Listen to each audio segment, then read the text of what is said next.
Работодавачите кои барале дел од парите исплатени како минимална плата да им бидат вратени кеш прават кривично дело, а сите работници кои имаат докази и се подготвени да сведочат треба да пријават до Државниот трудов инспекторат за оваа пракса да престане, порача денеска министерката за труд и социјална политика Мила Царовска.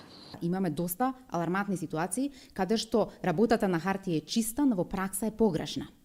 И токму затоа тие и да алармираат во граѓански организации, и да алармираат во Државен инспекторат за труд, се додека не се спремни да дадат изјава и да сведочат за истото, со минимум уште еден вработен во истата фирма, дека ние многу тешко ќе го поправиме системот кој што погрешно е поставен, верувате. Вчера на пресконференција Сдруженијето Гласен текстилец објави дека работници од повеќе градови враќале пари на газдите, а во Куманово бил известен инспекторатот за труд за да запре притисокот врз работниците. Кристина Ампева од ова здружение во телефонска изјава за телевизија 24 вели дека ќе побараат средба со министерката Царовска. Има работници кои се расположени да зборуваат, но тие мора да бидат заштитени. Да не ни се повторат случаите кога работнички пријавувале неправилности, па биле избркани од работа, а потоа не можат да најдат ново вработување.